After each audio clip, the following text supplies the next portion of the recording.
राष्ट्रवादीचे सर्वेसर्वा शरद पवार यांची तब्येत बिघडल्याने पुढील 4 दिवस त्यांचे सर्व दौरे रद्द करण्यात आले आहेत। त्यामुळे हिंगोली दौरा देखील रद्द करण्यात आला असल्याची माहिती जिल्हाध्यक्ष दिलीप चव्हाण यांनी दिली आहे। राष्ट्रवादीचे सर्वेसर्वा शरद पवार हे दिनांक 27 जानेवारी रोजी हिंगोली दौऱ्यावर येणार होते। त्यामुळे राष्ट्रवादीच्या पदाधिकाऱ्यांनी विविध कार्यक्रमांचे आयोजन करून मोठी तयारी देखील करण्यात आली होती। परंतु शरद पवार यांची तब्येत बिघडल्याने त्यांचे 4 दिवसांचे सर्व दौरे रद्द करण्यात आले आहेत। राष्ट्रवादीचे शरद पवार हिंगोली दौऱ्यावर येणार होते। त्यांच्या शुभ हस्ते हिंगोली शहरात नव्याने सुरू होणाऱ्या हॉटेल शांती उद्घाटन सोहळा पार पडणार होता। यासाठी शरद पवारांच्या राष्ट्रवादीचे जिल्हाध्यक्ष दिलीप चव्हाण यांनी मोठे सभामंडप टाकत तयारी केली होती। परंतु शरद पवार यांची तब्येत बिघडल्याने पुढील 4 दिवस त्यांचे सर्व दौरे रद्द करण्यात आले आहेत, अशी माहिती जिल्हाध्यक्ष दिलीप चव्हाण यांनी प्रसार माध्यमांना दिली आहे।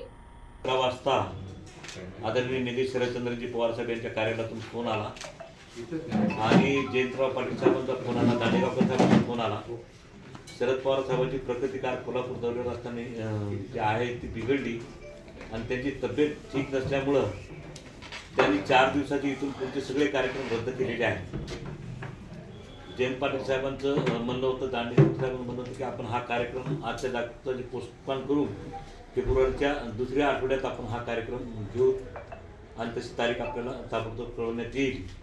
तर आज जे आपला 27 जानेवारीला जो कार्यक्रम होणार आहे तो कार्यक्रम सध्या पोस्टपोन करून तो कार्यक्रम फेब्रुवारी महिन्याच्या म्हणजे दुसऱ्या आठवड्यात आपल्याला तो घ्यायचा त्यांनी आता कबूल केलेला आहे।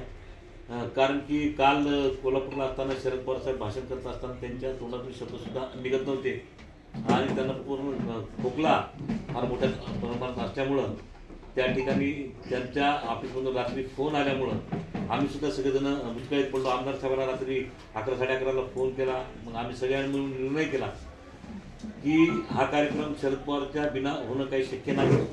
शरद पवार साहेब या कार्यक्रमाला असले पाहिजे। ते भारताचे ज्येष्ठ नेते आहेत आणि सर्व पक्षाचे आमदार खासदार या कार्यक्रमाला मंत्री सगळे उपस्थित राहणार होते। त्याच्यासाठी आता हा कार्यक्रम आपण अशी कार्यक्रम पत्रिका असून आपल्याला हा कार्यक्रम 27 जानेवारीला जो कार्यक्रम होणार होता, कारण पवार साहेबांचा दौरा आला होता, पोलीस डिपार्टमेंटने सगळी तयारी केली होती, सगळ्याच्या पाचशे इश्यू केल्या होत्या, सगळ्याच्या 500 सगळ्या तयार होऊ लागल्या, सगळं झालं होतं। पण अचानक रात्री फोन आल्यामुळं हा सगळी गडबड झालेली आहे आणि त्यामुळं जे आहे ते आता आपण जे आहे ते पुढच्या महिन्याची तारीख पवार साहेबांची 1-2 दिवसामध्ये ते बरे झाले घेऊन टाकू आणि कार्यक्रम हाच कार्यक्रम, पण आजचा कार्यक्रम 27 जानेवारीचा कार्यक्रम पोस्टपोन करून ते आपण जे आहे ते आपण पुढच्या महिन्याच्या फेब्रुवारीमध्ये घेऊ आणि सगळं मेघनाताई बोर्डीकर हे ते आम्ही सकाळपासून ह्या सगळ्या नेते मंडळींना जे आहेत, सूर्यकांत पाटील असतील, दांडेगावकर साहेब असतील, निळाळकर साहेब असतील, वरपुडकर साहेब असतील, गणेशराव दुधगावकर असतील, आपल्या स्थानिक जिल्ह्यातले सगळे स्थानिकचे आमदार सगळे आपले संतोष बांगर असतील, राजू वगैरे असतील, आम्ही सगळेजण त्यांना सगळ्यांना आता निरोप करत आहोत की बाबा हा कार्यक्रम आजचा जो आहे तो पोस्टपोन करण्यात आला आणि हा कार्यक्रम साधारणतः 2 आठवडे पुढे ठेवण्यात आलेला आहे। तर त्याच्यामुळे ही तातडीची पत्रकार आपण सगळ्यांनी आमचे आजोबा याच्यासाठी जी प्रसिद्धी दिली आणि एवढा मोठा कार्यक्रम अचानक रद्द झाल्यामुळे आम्ही सुद्धा परिषदेत आलो म्हणून आमदार साहेब म्हणजे आपण पत्रकार परिषद घेऊन सगळ्या पत्रकारांनी माहिती देऊ। उद्घाटन होणार का? सगळा कार्यक्रमच पोस्टपोन केला कारण की सगळं आपण जे आहे ती अचानक सगळी गोष्ट घडल्यामुळे आमची पूर्ण रात्र त्याच्यात गेली। आम्ही रात्री निर्णय केल्यामुळे सगळे आपल्या सगळ्या या ठिकाणी बोलवलं।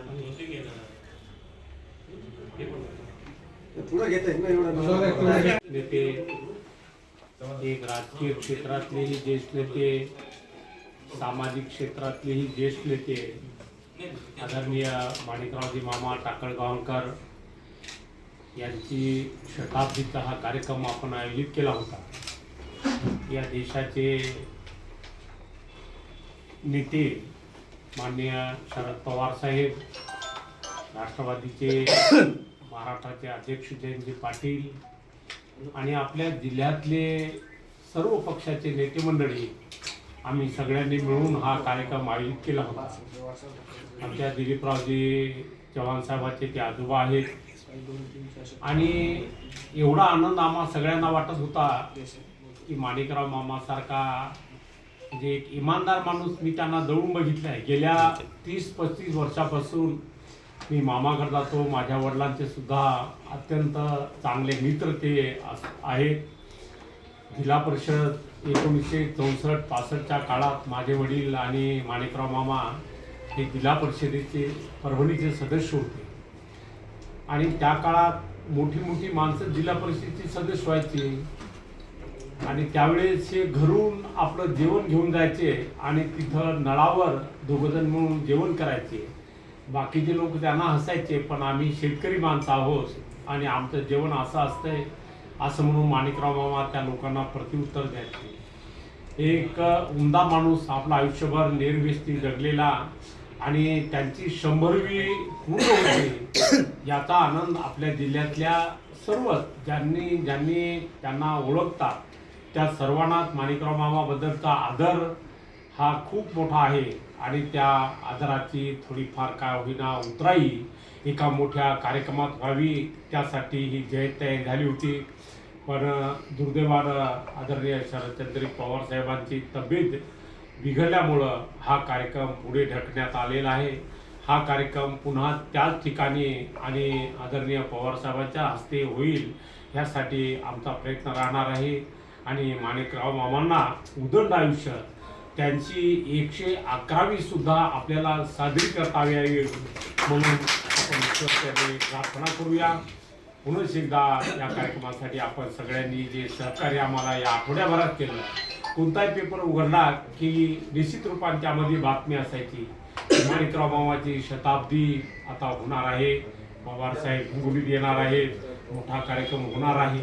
पण त्या सगळ्यावर आता पाणी फिरलं असं म्हणता येईल.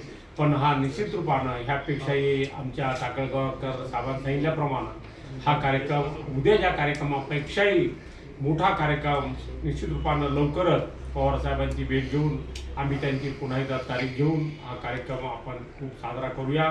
पुन्हा एकदा मामांना उत्तम आरोग्य आणि निरोगी जीवन त्यांना मिळो ही ईश्वरचरणी प्रार्थना करूया. NTV news Marathi, Hingoli.